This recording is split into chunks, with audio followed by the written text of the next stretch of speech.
The observation window cracked under the impact. Director Yalish flinched as another massive paw slammed against the reinforced glass, leaving deep scratches that glowed faintly in the dim corridor light. Inside the containment cell, the Ursac cub tore through its third feeding drone of the day, metal components scattering across the floor like broken toys. 3 weeks of this nightmare, and the council was losing patience. Dr. Parham checked his datapad, mandibles clicking in distress. The cub's stress levels were off the charts again. Heart rate elevated, cortisol equivalent through the roof, aggression markers peaking every few hours. Nothing they tried made any difference. The sedatives? Yalish asked, though she already knew the answer. Metabolized in under 2 minutes. We increased the dosage 3 times. Any higher and we risk permanent neurological damage.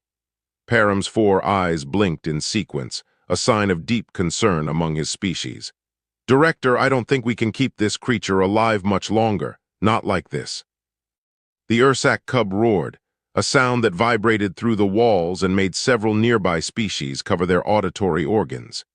It was massive for a juvenile, easily the size of a cargo pod, with crystalline fur that shifted between translucent and opaque depending on its emotional state.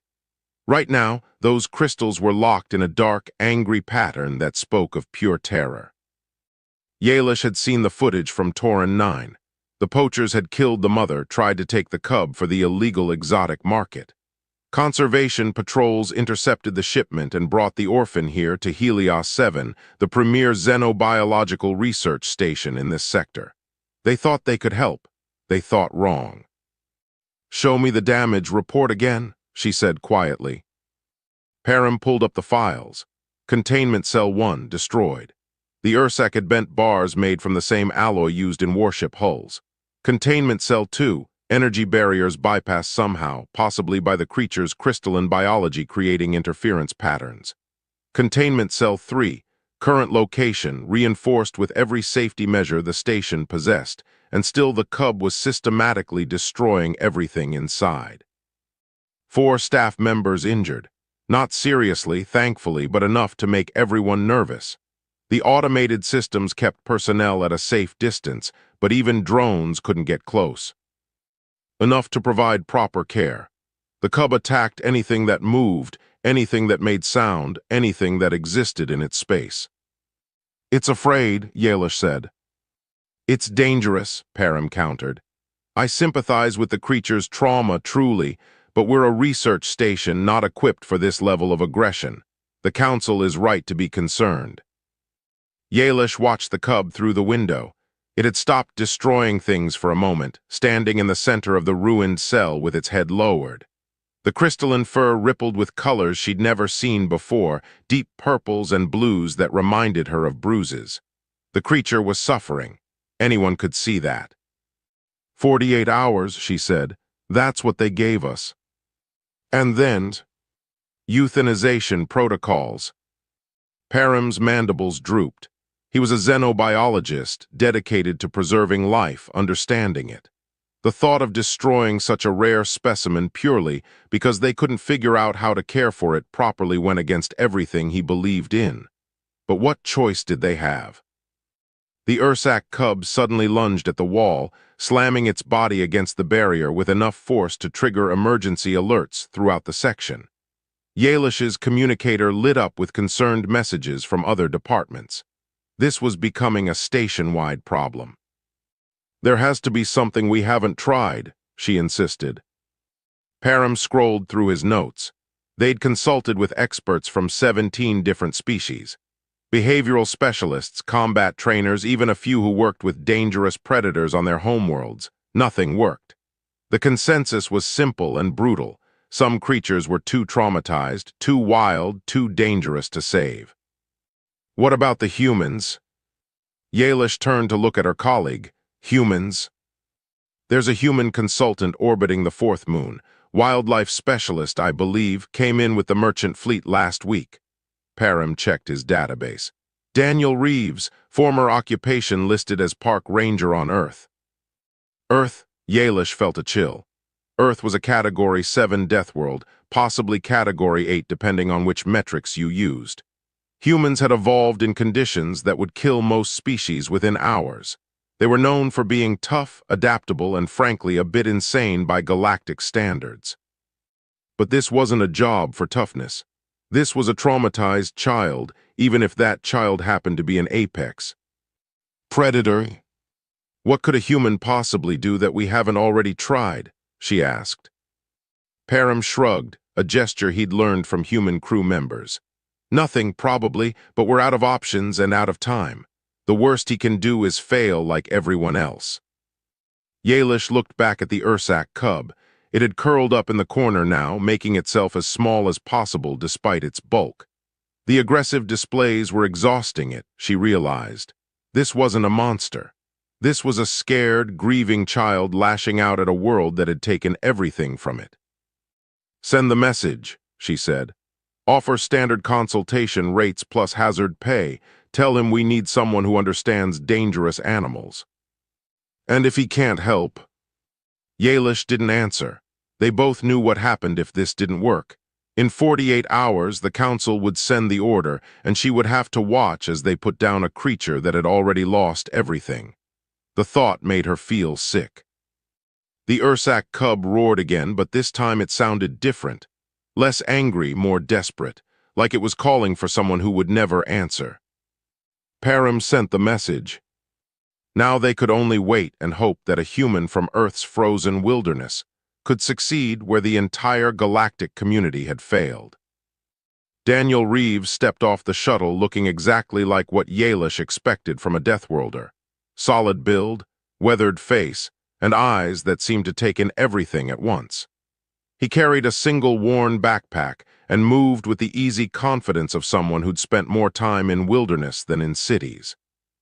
Director Yalish, he extended his hand in the human greeting gesture. She touched it briefly, still getting used to the custom. Thanks for the quick turnaround on transport. Thank you for responding so quickly. We're somewhat desperate. So I gathered from the message. Daniel followed her through the station corridors, nodding politely to the various species they passed. Ursak cub, right? From Tauran 9. You know the species. Read about them during the flight over. Fascinating creatures, apex predators, highly intelligent, strong family bonds. He paused. I saw in the files that the mother was killed by poachers. Yes, 3 weeks ago. Daniel's expression darkened, but he said nothing.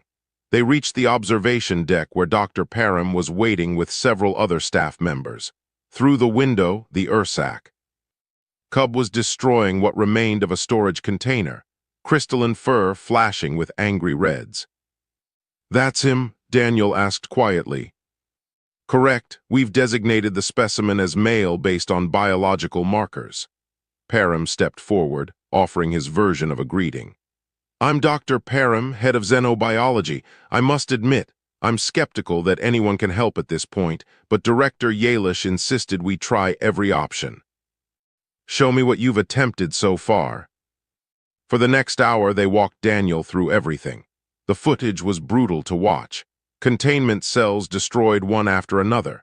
The chains that bent like plastic, neural dampeners that barely slowed the cub down. Stun fields that the creature powered through with sheer determination. Automated feeding systems torn apart within seconds. We've tried 17 different sedative compounds, Param explained. His metabolism processes them faster than we can safely administer. The energy barriers don't hold because his crystalline biology creates interference. Physical restraints just make him more aggressive. Daniel watched the screens in silence, his expression neutral. Yalish couldn't read him at all, which was unusual. Most species broadcasted their emotions clearly. Humans were harder. What does he eat? Daniel asked suddenly. Param blinked. What? His diet, what are you feeding him?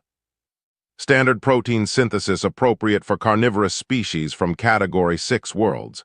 Nutritionally complete. But what did he eat on Tauran 9? Param consulted his notes. Various prey species, primarily hexapods and flying creatures, also vegetation for mineral content specific to his native biome. And you're giving him synthetic paste. It contains all necessary nutrients. Daniel turned to look at the xenobiologist. When you're stressed, do you eat nutrition paste or do you eat your comfort foods? Param's mandibles twitched. He didn't have an answer. What about his environment? Daniel continued. Light levels, temperature, humidity. Set to standard station parameters for optimal observation.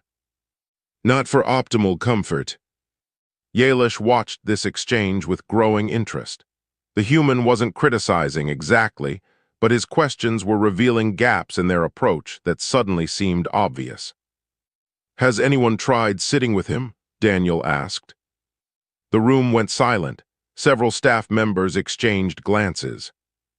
Sit with him, Param repeated. That creature would kill anyone who entered that cell. Maybe he's terrified and alone and everything around him is strange and wrong. Daniel pointed at the screen. Look at his posture. That's not aggression, that's fear. Fear manifesting as extreme violence, Param countered.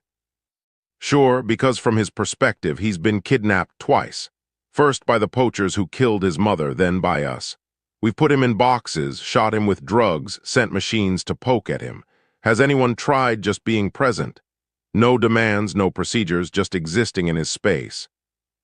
Yalish felt something shift in her understanding. They'd approached this as a problem to solve, a specimen to manage. The human was talking about the cub like it was a person. You're saying you want to go in there, she said slowly. Eventually, first I need some things. Daniel pulled out a datapad. Food from his homeworld biome, real food, not synthetic. Also samples of native plants, rocks, soil if you have it. Lower the light levels to match Tauran 9's day cycle. Adjust temperature down about 8 degrees, and turn off all the automated systems. Turn them off, Param looked horrified. How would we monitor his vital signs? How would we ensure safety protocols? You monitor from out here. As for safety, I'll handle that myself. This is insane, someone muttered from the back of the room. Daniel smiled, but it wasn't a happy expression. I've worked with grizzly bears, wolves, mountain lions, spent 3 months rehabilitating an injured bear cub that had attacked 2 people before I got involved. This isn't that different. That creature bent starship-grade alloy, Param protested. And I'm not going to fight him, that's the point. Daniel looked at Yalish. Director, you called me because nothing else worked. Let me try my way. If I'm wrong, you're no worse off than you are now. Yalish thought about the council's deadline. 48 hours, now down to about 36. She thought about the euthanization order waiting in her inbox, ready to be executed. She looked at the Ursak cub through the window, watching as he curled into that small, defensive position again. What do you need from us? She asked. Daniel's expression softened. Trust, time, and a portable stool. A stool? I'm going to be sitting for a while. Param looked like he wanted to argue further, but Yalish raised her hand. Get him everything he needs, prepare the containment cell according to his specifications, and someone find a stool. As the staff scattered to their tasks, Yalish pulled Daniel aside. You understand that if this goes wrong, if you're injured or worse, the council will shut down this entire program. I understand, but if we don't try, that cub dies anyway, so really what do we have to lose? Everything, Yalish thought, but she didn't say it out loud. The containment cell looked different now. Dimmer lighting cast shadows across the floor, mimicking the long twilight hours of Tauran 9. The temperature had dropped enough that Yalish needed an environmental suit to stand in the observation area comfortably. Samples of native vegetation lined one corner, their bioluminescent properties creating a soft glow. Real food sat in containers near the entrance, the smell filling the space with something organic and alive. Daniel stood at the airlock, checking his equipment one last time. Not weapons, not protective gear. Just a simple portable stool, a backpack full of supplies, and his own calm presence. Last chance to reconsider, Yalish said through the comm system. I'm good. Daniel looked through the window at the Ursak cub, who was watching the preparations with suspicious eyes. How's his stress level? Param checked his monitors. Elevated but not critical, he seems confused by the environmental changes. That's better than terrified. Daniel took a breath. Opening the airlock now, keep the security team ready but out of sight. He'll sense them if they're too close. They're positioned in the adjacent corridor, Yalish confirmed. Armed with tranquilizers, though we know how effective those have been. Won't need them. Daniel's voice was confident without being arrogant, but I appreciate the backup. The airlock hissed open. Alarm klaxons stood ready but silent. Every staff member in the observation area held their breath as the human stepped into the containment cell, carrying his stool and pack. The Ursak Cub's reaction was immediate and explosive. He charged, covering the distance between them in 3 massive bounds, crystalline fur flashing bright red with aggression. His roar shook the walls. Security gripped their weapons, ready to fire. Daniel didn't run, didn't fight, didn't even flinch. He simply walked to the center of the cell, set down his stool, and sat. The cub skidded to a stop less than a meter away, close enough that his breath fogged in the cooler air. His claws gouged marks in the floor. His fur crackled with energy, crystals hardening into armor plates. Every instinct screamed danger, predator, threat. Daniel sat perfectly still. "What is he doing?" someone whispered in the observation room. "Establishing that he's not prey," Param said quietly, his 4 eyes fixed on the screen. "Prey runs, prey shows fear, he's showing neither." The Ursak cub circled Daniel slowly, warily. His nose twitched, taking in the human scent. His ears swiveled, tracking every tiny sound. Daniel remained motionless on his stool, hands resting on his knees, breathing steady and calm. Minutes passed, then an hour. The cub continued his patrol, sometimes getting close enough to touch, other times retreating to the far corner to watch from a distance. Daniel didn't move except to occasionally shift his weight, small adjustments that any person would make while sitting for extended periods. "His stress levels are dropping," Param reported, sounding surprised. "Not significantly, but measurably." "Because nothing bad is happening," Daniel said softly into his calm. His voice was barely above a whisper. "He's waiting for the threat, it's not coming." Another hour. Daniel opened his backpack, moving slowly and deliberately. The Ursak cub tensed, fur bristling, but didn't charge. Daniel pulled out a container of food, something from Torin 9's native fauna, and began eating. He didn't look at the cub, didn't offer food, just sat and ate like this was a normal meal in a normal place. The smell caught the cub's attention. His head lifted, nostrils flaring. This wasn't the synthetic paste from the drones. This was real, familiar home. Daniel finished eating and closed the container. Still didn't look at the cub. Just pulled out a water bottle, took a drink, and hummed softly to himself. An old earth tune, something simple and rhythmic. "Is he singing?" Yalish asked. "Creating ambient sound," Param said, "making himself predictable, non-threatening." The Ursak cub crept closer. His posture had changed, less aggressive and more curious. The bright red of his fur had faded to uncertain oranges and yellows. He was still wary, still ready to fight or flee, but the immediate terror was easing. Daniel opened the food container again and tossed a piece toward the cub without. Looking directly at him, the motion was casual, like feeding birds in a park. The food landed between them, well within the cub's reach, but requiring him to approach. The cub stared at it, looked at Daniel, back at the food. Hunger won. He darted forward, snatched the food, and retreated to the corner. Gulped it down without chewing. Waited for consequences that didn't come. Daniel just sat there humming. 3 hours into the vigil, the Ursak cub's behavior shifted noticeably. The aggressive displays had stopped completely. His fur cycled through softer colors, blues and greens that Dr. Param identified as curiosity and reduced anxiety. He still kept his distance, but he was watching Daniel with something other than fear. "This is remarkable," Param whispered. "In 3 hours he's achieved more progress than we managed in 3 weeks." "Because he's not trying to control the cub," Yalish said, understanding dawning. "He's just existing with him." Daniel shifted position on his stool, stretching his legs. The cub tensed but didn't flee. Daniel pulled out another piece of food and ate it himself.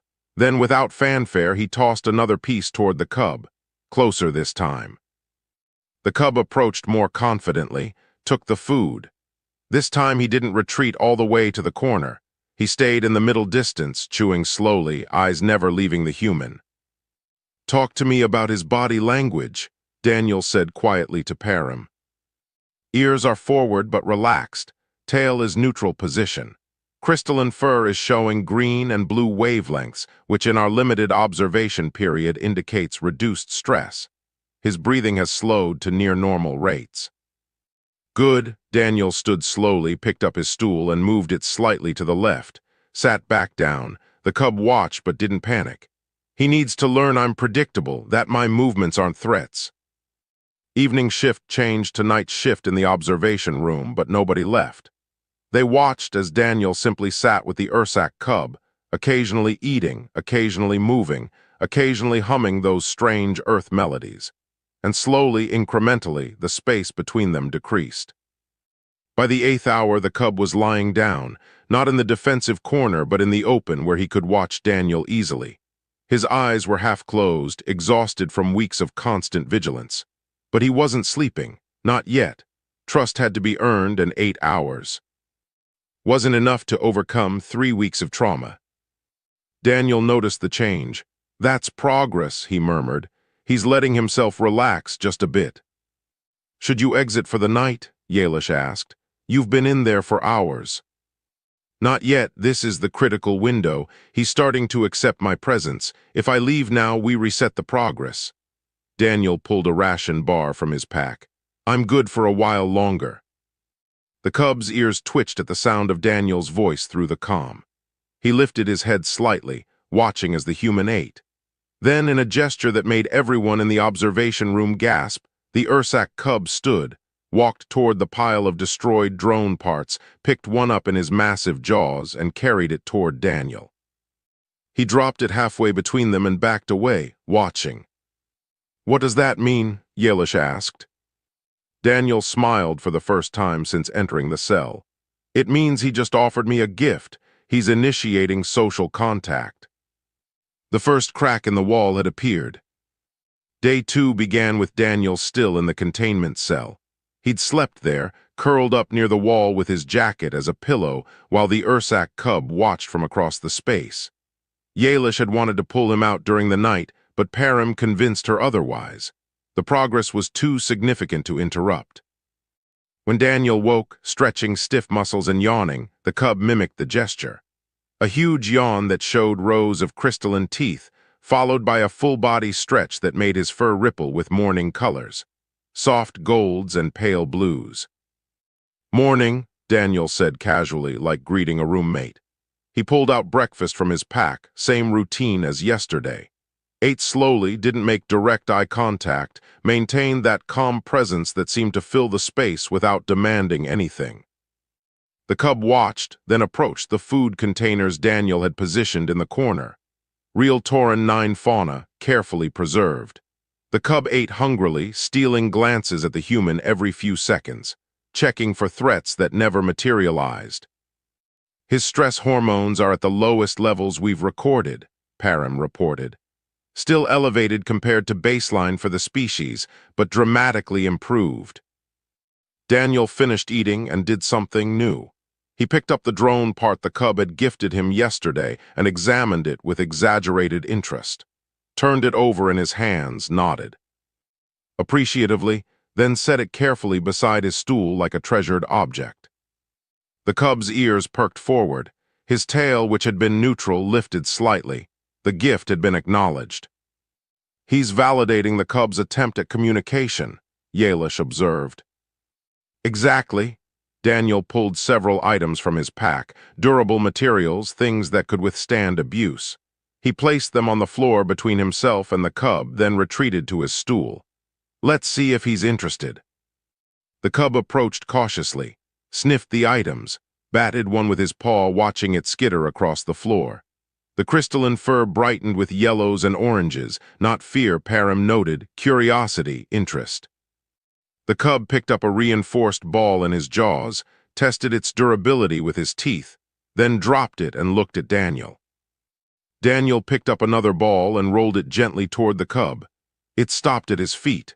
The cub stared at it, then at Daniel, processing this strange interaction. Then he batted it back. "Oh my," Param whispered, "he's playing." "He's a kid," Daniel said simply. "Kids play, even apex predator kids." He rolled the ball again, a little to the left this time. The cub pounced on it, wrestling it to the ground with his massive paws. His fur flashed with bright, happy colors they'd never seen before, greens and golds that practically glowed in the dim light. For the next hour they played, simple games, rolling, pouncing, gentle wrestling with objects. Daniel set boundaries, stopping if the cub got too rough, resuming when he calmed, teaching without words that there were rules to this interaction. The cub learned fast, started moderating his strength, understanding that if he got too aggressive, the fun stopped. This was pack behavior, Yalish realized, teaching a young one how to interact appropriately. "The council representatives are arriving in 6 hours, she told Daniel through the comm. "They want to observe your methods. Tell them to stay quiet and out of sight. He's still fragile. Too many new elements will spook him." "Understood." By midday, the distance between Daniel and the cub had shrunk to almost nothing. The cub was comfortable approaching within arm's reach, though he still startled at sudden movements. Daniel had started touching him casually, brief contacts while playing, letting the cub get used to physical interaction. "May I try something?" Daniel asked. "What do you have in mind?" "Medical check. He's got a cut on his left rear leg, probably from destroying the containment equipment. It needs attention." Param pulled up the medical records. They'd tried to treat that wound multiple times. The cub had nearly taken off a medic's arm during the last attempt. "How will you approach it?" Slowly, Daniel moved to where he'd positioned a basic medical kit. He opened it in full view of the cub, letting him see and smell everything, talking quietly the whole time, explaining what he was doing even though the words meant nothing. The tone was what mattered. The cub watched, wary but not aggressive. When Daniel approached with a cleaning cloth, he tensed. Daniel stopped immediately, sat back, waited. After a moment, the cub relaxed. Daniel tried again, moving slower. This time he got close enough to touch the injured leg. The cub's fur bristled, but he didn't pull away. Daniel cleaned the wound gently, talking the whole time in that soft, steady voice. "Good boy, I know it stings. Almost done, you're doing great." The cub whined, a sound they'd never heard before. Not aggressive, not fearful, uncomfortable but trusting. "That's it, all finished." Daniel applied a thin layer of medical gel and retreated. The cub licked at the treated wound, then looked at Daniel with an expression Yalish couldn't quite read. "He let you treat him," Param said, awed. "He actually let you help him." "Because he knows I'm not trying to hurt him." Daniel offered the cub a treat. "Every interaction builds trust. He's learning that being around me leads to good things, not bad ones." The council representatives arrived as scheduled, watching from the darkened observation area. 3 different species, all skeptical, all expecting to see elaborate technology or chemical manipulation. Instead, they saw a human sitting in a cell with a creature that had destroyed 3 containment systems, feeding it by hand and scratching behind its ears. "This is the breakthrough methodology?" one representative asked, sitting. "Watch," Yalish said quietly.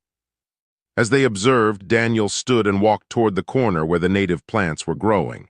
The Ursac cub followed him like a shadow, staying close but not crowding. Daniel touched the plants, showing interest. The cub did the same, mimicking the behavior, social learning. Then Daniel did something that made everyone in the observation room tense. He sat down on the floor, not on his stool, vulnerable position, within easy striking range. The cub approached, sniffed him thoroughly, then did something incredible. He lay down next to Daniel, his massive body pressed against the human's side, closed his eyes, and slept. Real sleep, deep, restful sleep, the kind that only comes with complete trust. "Impossible," one council member whispered. No, Yalish said, just human. Daniel sat there for 3 hours, barely moving, while the Ursak cub slept against him. When the cub finally woke, his fur was cycling through content blues and peaceful greens. He looked up at Daniel's face for the first time without fear, and something profound passed between them.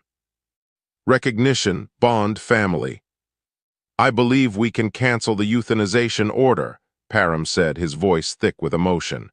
This creature is going to be fine. One of the council representatives leaned forward, studying the scene. What exactly is the human doing that we couldn't? He's seeing the cub as a person, Yalish explained. Not a problem to solve or a specimen to manage, a person who's scared and hurt and grieving, and he's responding to those needs with patience and respect. But we tried everything. No, Daniel's voice came through the comm, quiet but firm. You tried to control him, I chose to understand him. There's a difference. The representative had no response to that. By evening, Daniel and the cub had established routines. Meal times, playtime, rest periods, structure that the cub could predict and depend on. The kind of stability he'd lost when his mother died. And through it all, Daniel maintained that steady, calm presence that said without words, "You're safe now. I've got you. You're not alone." The council chamber buzzed with debate. Holographic displays showed footage from the containment cell, Daniel and the Ursak cub working through training exercises, the bond between them obvious even to the most skeptical observers. 3 weeks of terror had transformed into 3 days of steady progress. The human should document his methods, one representative insisted. Create protocols we can distribute to conservation stations across the sector. It's not a protocol, Yalish argued. It's an approach, a philosophy. Then explain it in terms we can replicate. She pulled up her notes, information compiled from hours of watching Daniel work. The core principles are trauma-informed care, patience, and what humans call empathy. Understanding that aggressive behavior often masks fear. That control creates resistance, but respect builds cooperation. The representative from the Tellarian Confederacy, a species known for their advanced behavioral sciences, studied the data carefully. These concepts aren't foreign to us. We teach similar principles in our programs. Then why didn't your techniques work? Another council member challenged. The Tellarian's expression shifted, something that might have been embarrassment. Because we applied them through automated systems and maintained safe distance. We treated the situation as an intellectual exercise rather than an emotional one. The human went in alone, someone observed. Unarmed, unprotected, that's not standard procedure for dangerous fauna contact. No, Yalish agreed. But it was necessary. The cub needed to see vulnerability, not threat. Every species that approached him before came with weapons, with barriers, with fear. Daniel came with nothing but presence. On the screens, Daniel was teaching the cub to respond to hand signals, simple commands that would make future care easier. The cub, whom Daniel had started calling Gruff, watched intently and followed instructions with surprising accuracy. His crystalline fur glowed with focused greens, the color of concentration and contentment. We want the human to train our staff, the council chair announced. His contract should be extended indefinitely. This station needs his expertise. I'll discuss it with him, Yalish promised, though she suspected she already knew his answer. Back in the containment cell, Daniel sat cross-legged while Gruff investigated a new enrichment puzzle. The cub had gained weight, his fur was healthier, and the haunted look had faded from his eyes. He still had moments of fear, triggers that brought back the trauma, but he recovered faster each time, because he knew Daniel would be there. How are you feeling about long-term placement? Param asked through the comm. That depends on Gruff. Daniel scratched the cub's head when he brought the solved puzzle over for approval. He's bonded to me now. Separating us would be cruel. The council wants you to stay. Train others in your methods. Daniel was quiet for a moment, watching Gruff play with his toys. I can teach techniques, patience, reading.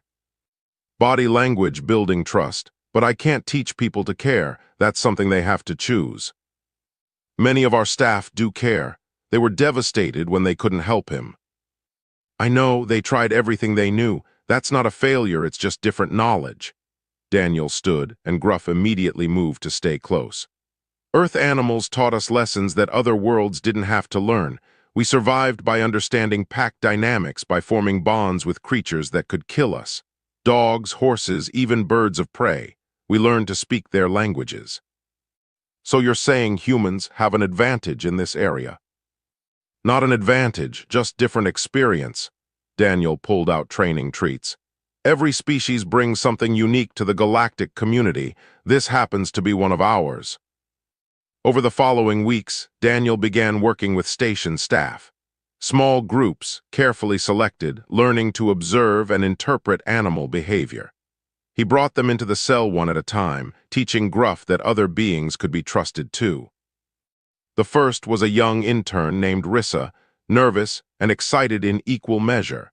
She stood frozen at the entrance while Gruff examined her from a distance. "Don't stare directly at him," Daniel coached. "That's a challenge in his language. Look near him, not at him, and breathe normally. He can smell fear." Rissa followed instructions, her breathing steadying. Gruff approached slowly, sniffing her thoroughly. His fur showed cautious yellows but no red. He accepted her presence because Daniel's calm told him she was safe. "Can I touch him?" "Let him come to you first. Offer your hand, palm down, no sudden movements." Rissa extended her hand. Gruff sniffed it, considering, then pushed his massive head under her palm, asking for contact. She scratched gently, her face lighting up with wonder. "He's so soft, the crystals feel warm." "That's contentment temperature. When he's stressed, they go cold and hard." Daniel watched the interaction carefully. "You're doing great, he likes you." More staff rotated through, each learning to work with Gruff under Daniel's supervision. Not everyone had the right temperament. Some were too nervous, broadcasting anxiety that made the cub uncomfortable. Others tried to rush the process, wanting results faster than trust could build. But a core group emerged, people who understood what Daniel was teaching. Dr. Parham became one of Gruff's favorite visitors. The xenobiologist had a natural patience, moving slowly and speaking in those same calm tones Daniel used. He'd sit with Gruff for hours, taking notes on behavior patterns, learning to read the subtle shifts in fur color and body language. "I've been studying animals my entire career," Parham admitted one day. "But I always maintained clinical distance, objectivity. I see now that I was missing something crucial." "Connection isn't the opposite of science," Daniel said. "It's a tool just like observation and analysis. Human science seems to embrace both. Not always easily. We have debates about it too. But yeah, we learned early that understanding requires relationship." The station's approach to traumatized specimens began changing. New protocols emphasized patience over speed, relationship over control. The equipment manufacturers received requests for different tools, items that facilitated interaction rather than distance. Other stations started asking questions, wanting to understand this human methodology that achieved results they'd thought impossible. Daniel received offers from a dozen facilities. Better pay, prestigious positions, opportunities to work with rare species across the galaxy. He turned them all down. "Why?" Yalish asked when another offer arrived. "This could advance your career significantly." "Because Gruff still needs me." Daniel watched the cub through the observation window. "We're a package deal. Where I go, he goes, and he's not ready for transport yet." "He might never be ready. Ursacs don't do well with environmental changes." "Then I guess I'm staying here." Yalish felt something she hadn't expected: relief. She'd grown accustomed to Daniel's presence on the station, his quiet competence and genuine care for the animals in their charge. Losing him would hurt professionally and personally. "The council has approved a permanent position," she said. "Head of behavioral rehabilitation. You'd oversee all trauma cases, train new staff, develop programs. Gruff would be assigned to you as a permanent companion." Daniel turned to look at her. Companion, not specimen. Companion, we're recognizing that some animals need more than clinical care. They need family. For the first time since arriving, Daniel smiled fully. Then yes, we accept. That evening, Daniel told Gruff about the decision, knowing the cub couldn't understand the words, but hoping the tone conveyed meaning.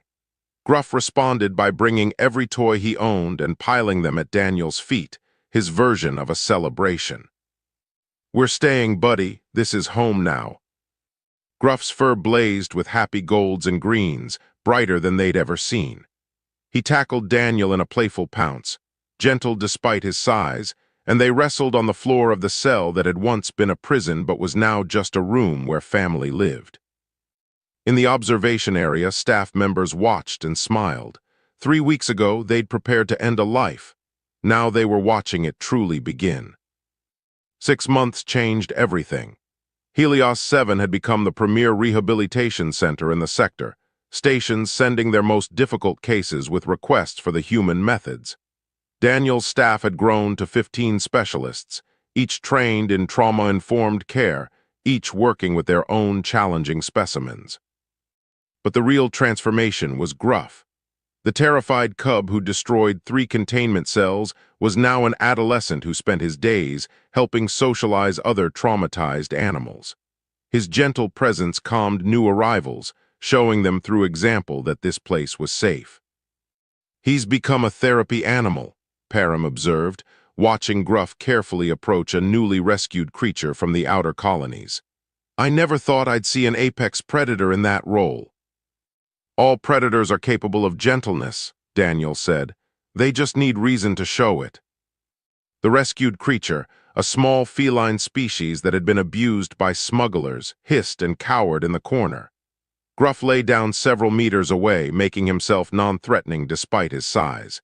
His fur glowed with calm blues. He'd learned this from Daniel, the art of patient waiting. Hours passed. The small creature eventually crept forward, drawn by curiosity. Gruff didn't move, barely breathed. Let the little one investigate on its own terms. When tiny paws finally touched his crystalline fur, Gruff's eyes softened with something remarkably like compassion. Remarkable, Param whispered. He understands what it needed. He remembers what he needed, Daniel corrected. Empathy isn't unique to humans. We just learn to recognize it in ourselves and others. Station life had developed comfortable rhythms. Daniel's quarters were modified to accommodate Gruff, who'd grown considerably but remained gentle despite his size and strength. They had morning routines, training sessions, playtime. Gruff accompanied Daniel on rounds, visiting other animals, providing that calm presence that helped healing happen. The galactic community took notice. Dr. Param published his research on emotional intelligence in xenofauna rehabilitation. The paper became the most downloaded document in the Xenobiological Society's history. Universities requested guest lectures. Conservation organizations rewrote their protocols. You started a revolution, Yalish told Daniel over lunch in the station commissary. Gruff lay nearby, content to watch the various species come and go. I just applied what Earth taught us. The revolution is other species being willing to learn. Some are resistant. The Corthan Dominion still insists on purely behavioral modification techniques. Their choice can't force people to care. Daniel offered Gruff a piece of his meal, which the cub accepted delicately despite jaws that could crush metal. But I think the results speak for themselves. Those results were impressive. Rehabilitation success rates at Helios 7 had jumped from 40% to 92%. Animals that would have been euthanized were thriving. Some had even been successfully reintroduced to protected habitats, carefully monitored but living free. But not all stories had happy endings. Daniel was called to a crisis situation on the station's emergency level. A Drexian wolf pack, rescued from a fighting ring, had turned on each other. 3 were dead before staff could intervene. Daniel arrived to find the survivors separated, traumatized beyond what they'd initially assessed. These weren't individuals who'd been abused, they'd been forced to abuse each other. The psychological damage went deeper than fear. He stood outside their containment area, Gruff at his side, and felt the weight of impossibility. Some wounds went too deep. Some trust, once broken, couldn't be rebuilt. "Can you help them?" Yalish asked quietly. "I don't know." Honesty felt important. "I can try, but there are limits to what patience and empathy can fix." He spent 3 weeks with those wolves, made progress with 2, lost 1 to violence despite every precaution, managed to stabilize the others enough for long-term care. It wasn't the triumphant success people expected, but it was real. "You can't save everyone," Param said after the surviving wolves were transferred to a specialized facility. "No, but you try anyway." Daniel looked exhausted. Gruff pressed against him, offering comfort the way Daniel had taught him. "That's the other lesson from Earth. You try even when success isn't guaranteed." The failure humbled everyone, reminded them that compassion wasn't a cure-all, that some damage ran too deep, that good intentions couldn't heal every wound. But it didn't stop the work. If anything, it made them more determined to help where they could. A major test came when the station received an emergency transmission. A colony ship had discovered a juvenile Ursac, same species as Gruff, orphaned in similar circumstances. They'd tried to care for it but lacked expertise. The cub was deteriorating rapidly. "Bring it here," Daniel said immediately. "It's 3 weeks away at best speed," Yalish warned. "Can they keep it alive that long?" "Put me in contact with their staff. I'll walk them through it." For 3 weeks, Daniel conducted long-distance rehabilitation coaching, teaching the colony ship's crew about patience, about reading body language, about creating safety through presence. It was grueling work, hours of communication across the void, but slowly they reported progress. When the ship finally arrived, the cub they offloaded was thin and scared but alive. Gruff's reaction was immediate and profound. He'd never met another Ursac since losing his mother. The sound he made, something between a cry and a roar, echoed through the station. "Easy, buddy." Daniel kept a hand on Gruff's shoulder. "We have to go slow, she's scared too." The new cub, a female Daniel named Pearl for her pale crystalline fur, huddled in the transport container. Gruff approached with that same careful patience he'd learned, making himself small and non-threatening. Pearl watched him with wide eyes, recognizing her own kind for the first time in months. What happened next made everyone in the receiving bay stop and stare. Gruff began grooming Pearl, carefully cleaning her fur the way a parent would. She trembled but allowed it, starved for this kind of contact. And gradually, so gradually, she leaned into him. "They're bonding," Param said, his voice thick with emotion. "He remembers," Daniel said softly. "Remembers what it was like to be alone and scared. He's giving her what he needed." Over the following months, Pearl flourished under Gruff's care and Daniel's guidance. She was more cautious than Gruff, her trauma expressing differently, but she healed. And watching Gruff with her, patient and protective, Daniel understood something fundamental. This was the real gift of Earth's harsh lessons. Not just survival, not just strength, but the capacity to remember pain and choose to prevent it in others. To take suffering and transform it into compassion. To build families not from blood but from choice and care. The station continued its work. More staff trained, more animals saved, more success stories that spread across the galaxy. Daniel became a symbol, the human who'd proved that connection could overcome almost anything. But he never forgot the wolves, the ones he couldn't save. Those failures kept him humble, kept him trying. One evening, as twin suns set beyond the station's windows, Daniel sat with Gruff and Pearl in their expanded quarters. Both Ursacs dozed against him, their combined weight enough to crush most beings, but to him just the comfortable pressure of family. Outside, stars turned in their ancient patterns. Inside, 3 survivors who'd found each other rested safe. Yalish stopped by to drop off reports and found them like that. She'd seen many strange things in her career, but this still struck her as remarkable. A human from a death world, flanked by 2 of the galaxy's most dangerous predators, all at peace. "You changed everything, you know," she said quietly. Daniel opened one eye. "I just sat down and waited. Everyone else did the hard work of believing it could matter. That's not what happened. Close enough, he smiled. Go home, director, some of us are trying to sleep. She left them there, the unlikely family that had taught a whole station how to heal. And as she walked the corridors, she saw the evidence everywhere. Staff members working with animals not as specimens but as individuals. Patience replacing force. Understanding replacing fear.